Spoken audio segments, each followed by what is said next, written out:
اصل عزت علم کی عزت ہے، باقی ساری عزتیں پائیدار نہیں ہیں، چند دنوں بعد ختم ہو جاتی ہیں، اور عموماً مال اور دولت اور پیسے کی وجہ سے جو عزت ہوتی ہے وہ عزت نہیں، وہ حقیقت میں چاپلوسی ہوتی ہے، اور جب وہ عہدہ چلا جاتا ہے، جب وہ دولت چلی جاتی ہے تو وہ چاپلوسی ختم ہو جاتی ہے، لیکن جو عزت دین سے ملتی ہے وہ عزت ہمیشہ باقی رہتی ہے۔ امام یحییٰ بن اکثم رحمہ اللہ نے ہارون الرشید سے کہا، سب سے بڑا مرتبہ آپ کا ہے کہ آپ وقت کے خلیفہ ہو، مسلمانوں کے حکمران ہو، اس دور کے امیر المومنین ہو، سب سے بڑا مرتبہ آپ کا ہے، سب سے بڑھ کر عزت تو آپ کی ہے۔ ہارون الرشید بادشاہ نے آگے سے جواب دیا، کہا نہیں، سب سے زیادہ عزت والا وہ شخص ہے جو یہ کہتا ہے حدثنا فلان عن فلان عن فلان عن رسول اللہ صلی اللہ علیہ وسلم، کا جو محدث حدیثیں بیان کرتا ہے اور زندگی اس میں گزار دیتا ہے وہ سب سے زیادہ عزت والا شخص ہے۔ ہارون الرشید نے کہا ھذا خیر منی لأن اسمہ مقترن باسم رسول اللہ صلی اللہ علیہ وسلم لا يموت ابدا ونحن نموت ونفنی والعلماء باقون۔ کہا سب سے زیادہ عزت والے تو یہ محدثین لوگ ہیں کہ ان کا نام حضور کے نام کے ساتھ ملا ہوا ہے، کہ جب سند کے اندر ان کا نام آتا ہے اور آگے جا کر آپ صلی اللہ علیہ وسلم کا اسم گرامی آتا ہے، کہا ہم پر تو موت طاری ہو جائے گی، ہم دنیا سے چلے جائیں گے، لیکن یہ علماء باقی رہیں گے، ان کا نام زندہ رہے گا۔ کہا عزت والے لوگ تو یہ لوگ ہیں۔ یہ واقعہ علامہ ابن قیم رحمہ اللہ نے اپنی کتاب مفتاح دار السعادہ میں ذکر کیا۔ تو ہارون الرشید حالانکہ خود بادشاہ ہیں تو کیا کہہ رہے ہیں، عزت والا وہ محدث ہے جو حدیثیں پڑھاتا ہوا دنیا سے چلا جائے۔ کہا اس شخص کی عزت سب سے زیادہ ہے۔ امام یزید بن ہارون رحمہ اللہ حدیث کا درس دے رہے تھے، طلبہ کا مجمع سامنے تھا، طلبہ ان کی حدیثیں لکھ رہے تھے، بادشاہ وہاں سے گزرے، بادشاہ کے ساتھ ان کے وزراء بھی تھے، فوج بھی تھی، وہاں سے جب گزر ہوا تو دیکھا اتنا بڑا مجمع، سب پہ سناٹا چھایا ہے۔ امام یزید بن ہارون ایک جملہ کہتے ہیں، سب قلم آگے تیار ہیں اور طلبہ ان حدیثوں کو لکھ رہے ہیں، تو اس بادشاہ نے کہا میں بادشاہ نہیں، واللہ ھذہ الملک، اللہ کی قسم یہ بادشاہ ہے، میں بادشاہ نہیں ہوں، اصل عزت تو ان کی عزت ہے کہ ان کے لبوں سے نکلنے والے جملوں کو آگے لکھنے والے یہ ہزاروں کی تعداد ہے، لوگوں کے دلوں میں ان کی عقیدت اور محبت ہے۔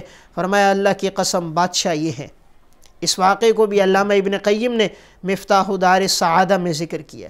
تو اللہ تعالیٰ نے جو اصل عزت دی ہے وہ انسان کو علم کی عزت دی ہے۔ محمد بن عبد الرحمن رحمہ اللہ کا قد چھوٹا تھا، ان کی والدہ نے ان سے کہا بیٹا تمہارا قد چھوٹا ہے، تم کہیں سے گزرو گے لوگ تمہارا مذاق اڑائیں گے، اپنے آپ کو علم سے وابستہ کر دو، اللہ علم کی وجہ سے تمہیں عزتیں عطا کر دے گا۔ علم ایک ایسی چیز ہے جو انسان کے فطرتی عیوب پہ بھی پردہ ڈال دیتی ہے۔ اگر قد چھوٹا ہو یا قد لمبا ہو یا انسان بظاہر بدصورت ہو، عیوب بھی موجود ہوں، لیکن اگر اس کے اندر علم ہے تو یہ علم سارے عیوب پہ پردہ ڈال دیتا ہے اور یہ کمال انسان کو عزتیں عطا کرتا ہے۔ تو ان کی والدہ نے ان سے کہا بیٹا علم حاصل کرو۔ تو محمد بن عبد الرحمن نے علم حاصل کیا اور اپنے دور کے ایک بڑے محدث بھی بنے، قاضی بھی بنے، 20 سال تک یہ قاضی رہے۔ تو اللہ نے ان کو یہ عزت دی، قد چھوٹا تھا لیکن جس مجلس میں جاتے تھے ان کو عزت ملتی تھی۔ یہ واقعہ بھی علامہ ابن قیم رحمہ اللہ نے مفتاح دار السعادہ میں ذکر کیا ہے۔ تو اللہ نے جو اصل عزت دی ہے انسان کو، وہ عزت علم کی عزت ہے۔ امیر المومنین فی الحدیث عبداللہ بن مبارک رحمہ اللہ 181 ہجری میں انتقال ہوا ہے۔ ان کا یہ واقعہ علامہ ابن جوزی رحمہ اللہ متوفہ 597 ہجری کی کتاب ہے المنتظم فی تاریخ الامم والملوک، یہ وہ کتاب ہے جو ابن جوزی نے تاریخ پہ لکھی ہے۔ اس میں عبداللہ بن مبارک کے حالات میں ایک واقعہ لکھا کہ جب عبداللہ بن مبارک رحمہ اللہ رقہ شہر میں داخل ہو رہے تھے تو لوگ ان کے استقبال کے لیے جمع ہو رہے تھے۔ وہاں جب پتہ چلا کہ خراسان کے عالم عبداللہ بن مبارک آ رہے ہیں تو مخلوق خدا استقبال کے لیے امٹ کے آ گئے، اور جب لوگ ان کے استقبال کے لیے شہر سے باہر جا رہے تھے تو ایک گرد و غبار اٹھنے لگ گیا، ایک شور کی آواز بھرپا ہو گئی۔ تو اس دور میں ایک خاتون جو بنو امیہ کی حکمران عورتوں میں سے گزری ہیں، اس خاتون کو جب یہ پتہ چلا کہ ایک فضا بنی ہے، گرد و غبار اڑ رہا ہے، تو اس نے اپنے محل کے دریچے کو کھولا اور کھول کر دیکھا کہ آخر کیا بات ہے، کہیں دشمن نے حملہ تو نہیں کر دیا۔ یہ خاتون مروان بن حکم کی والدہ تھی۔ کہیں دشمن حملہ کر رہا ہے، یہ جو شور کی آواز آ رہی ہے، یہ گرد و غبار اٹھ رہا ہے، تو انہیں بتایا گیا کہ یہ دشمن کا حملہ نہیں بلکہ خراسان کا عالم عبداللہ بن مبارک رقہ میں داخل ہو رہے ہیں اور یہ مخلوق خدا استقبال کے لیے آئی ہے۔ تو اس وقت مروان بن حکم کی والدہ نے ایک جملہ کہا هذا واللہ الملک لا ملک ہارون الذی لا یجمع الناس الا بصوت واعوان، کہ اللہ کی قسم بادشاہ تو یہ عبداللہ بن مبارک ہے، ہارون الرشید بادشاہ نہیں، وہ تو لوگوں کو جمع کرتا ہے پیسے دے کر، دولت کے ذریعے سے جمع کرتا ہے، یا لوگوں پر سختی کر کے اپنے استقبال کے لیے جمع کرتا ہے۔ اصل بادشاہت تو ابن مبارک کی ہے، جو لوگوں کے دلوں پر حکمرانی کرتا ہے کہ 30,000 سے زائد کا مجمع ان کے استقبال کے لیے امٹ کے آیا۔ جس طرح آج کل ہمارے سیاسی لیڈر اپنے جلسوں کو کامیاب کرنے کے لیے کسی کو رقم دے کر، پیسہ دے کر جلسوں میں بلاتے ہیں، تو یہاں دیکھیے مخلوق خدا کے دل میں ایسی محبت، کوئی پیسہ نہیں دیا، کوئی اشتہار نہیں چلا، صرف اتنی خبر آئی عبداللہ بن مبارک داخل ہو رہے ہیں، 30,000 سے زائد کا مجمع ان کے استقبال کے لیے آیا۔ تو اللہ تعالیٰ نے جو اصل عزت رکھی ہے وہ دین کی عزت ہے، باقی ساری عزتیں پائیدار نہیں ہیں، دین کی عزت پائیدار ہے۔ جتنی انسان کی عمر گزرتی جاتی ہے، دین میں عزت بڑھتی جاتی ہے۔ اگر زندگی دنیا میں گزری ہو، مال اور دولت میں گزری ہو، تو جتنا وقت گزرتا جاتا ہے اس کی حیثیت گھٹتی جاتی ہے۔ ایک وقت آتا ہے کہ وہ لٹیر کر دیا جاتا ہے کہ آج اب وہ کام کے قابل نہیں ہے، لٹیر ہو چکا ہے، پھر گھر والے بھی اس کے خدمت سے تنگ آ جاتے ہیں، تو آخر پھر وہ مسجد کے کسی ایک کونے کو سنبھال لیتا ہے۔ تو اب جتنا وقت آگے گزرتا ہے تو اس کی عزت گھٹتی جاتی ہے۔ پہلے یہی شخص تھا، راستے سے گزرتا تھا، لوگ استقبال کے لیے کھڑے ہوتے تھے، جھک جھک کے ملا کرتے تھے، 10 افراد اس کے آگے اور پیچھے تھے۔ آج بڑھاپا آیا، سب نے ساتھ چھوڑ دیا۔ لیکن دین میں انسان جتنا آگے بڑھتا ہے اتنی عزت بڑھتی ہے۔ اس لیے اگر کسی علاقے میں کوئی عالم داخل ہو جائے، پتہ چل جائے کہ یہ عالم ہے، سفید ریش ہیں، لوگ اپنے بچوں کو لے آتے ہیں، مولانا صاحب بچے کے لیے دعا کیجئے، اس کے سر پہ ہاتھ رکھیے برکت کا۔ مولانا صاحب پانی پی لیں تو جھوٹا پانی اسے پلاتے ہیں کہ شاید ہمارے بچے کے اندر بھی روحانیت، نورانیت آئے اور علم کے اثرات آئیں۔ تو دین میں جتنا وقت گزرتا ہے عزت بڑھتی جاتی ہے۔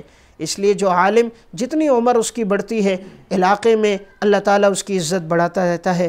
اور جب زندگی دنیا میں مال اور دولت میں اللہ سے دوری میں گزرتی ہے، جتنی عمر بڑھتی جاتی ہے اتنی عزت گھٹتی جاتی ہے، تعلقات لوگوں سے کم ہوتے رہتے ہیں۔ ایسا آدمی بڑھاپے میں اکیلا اور تنہا رہ جاتا ہے، کوئی بات چیت کرنے والا بھی نہیں ہوتا۔ تو اللہ نے عزت دین میں رکھی ہے۔ علم کی ایسی عزت ہے جو انسانی عیوب پہ پردہ ڈال دیتی ہے۔ امام جاحظ رحمہ اللہ شکل و شباہت کے لحاظ سے بڑے بدصورت تھے، یہاں تک کہ ان کی سوانح نگاروں نے ایک جملہ کہا، لو کان الخنزیر مسخا ثانیا لکان اجمل من جاحظ، کہ اگر خنزیر کو بھی مسخ کر دیا جائے تو وہ بھی جاحظ سے زیادہ خوبصورت ہوگا۔ یعنی بظاہر اتنے بدصورت تھے، لیکن اللہ نے انہیں علم کا کمال عطا کیا تھا، علمی کمال عطا کیا تھا۔ انہوں نے جو کتابیں لکھی ہیں، آج اگر کوئی ادب سیکھنا چاہے تو امام جاحظ کی البیان والتبیین کو پڑھے۔ انہوں نے کتاب الحیوان لکھی، المحاسن والازداد انہوں نے لکھی، ایسی کتابیں ادب پر لکھ کر گئے ہیں۔ آج کوئی ادیب بننا چاہے گا تو امام جاحظ کی کتابوں کا مطالعہ کرے گا۔ علم کے ساتھ زندگی گزاری، علم کے ساتھ ایسا تعلق تھا، موت ان کی کیسے واقع ہوئی۔ علامہ ابن العماد نے شذرات الذہب میں واقعہ لکھا کہ آخری عمر میں ان پر فالج ہو گیا، جسم کا ایک حصہ کام نہیں کرتا تھا، تو کتابیں یوں رکھی ہوئی تھی، ایک کتاب نکال رہے تھے تو علم کی وہ ساری کتابیں ان کے اوپر گر گئی، کتابوں کے نیچے دب گئے تو دب کر انتقال ہو گیا۔ کان موتہ بسقوط مجلدات العلم علیہ، ان کی موت جو واقع ہوئی وہ علم کی جلدیں ان پر گری تو ان کی موت واقع ہو گئی۔ تو اللہ نے عزت دین میں رکھی ہے، باقی عزت مال اور دولت کی، حسب و نسب کی، عہدوں کی پائیدار نہیں ہے۔ آج یہ عہدے ہیں، کل ختم ہو جائیں گے۔ امام ذہبی رحمہ اللہ نے سیر و اعلام النبلاء میں امام ابو مصہر رحمہ اللہ کے حالات میں ذکر کیا۔ یہ اپنے دور کے ایک بڑے محدث تھے، اللہ نے ان کو ایسی عزت عطا کی تھی، علاقے سے جب گزرتے تھے تو لوگ دائیں بائیں یوں قطار میں کھڑے ہو جاتے تھے، ابو مصر کے ہاتھوں کو بوسہ دیتے تھے، دعاؤں کی درخواست کیا کرتے تھے۔ اللہ نے یہ عزت دی، مخلوق خدا کے دلوں میں اللہ نے محبت ڈال دی۔ تو جب انسان دین سے جڑتا ہے تو اللہ تعالیٰ مخلوق کے دلوں میں اس کی محبت ڈال دیتا ہے۔ دل تو اللہ کے قبضے میں ہے۔ جب اللہ کسی سے محبت کرتا ہے تو اللہ تعالیٰ جبرائیل سے فرماتے ہیں آسمان پہ ندا کرو، تو فرشتے بھی محبت کرتے ہیں، پھر زمین پہ ندا ہوتی ہے، زمین کے انسان بھی اس سے محبت کرتے ہیں، لوگوں کے دلوں میں اللہ اس کی محبت ڈال دیتا ہے۔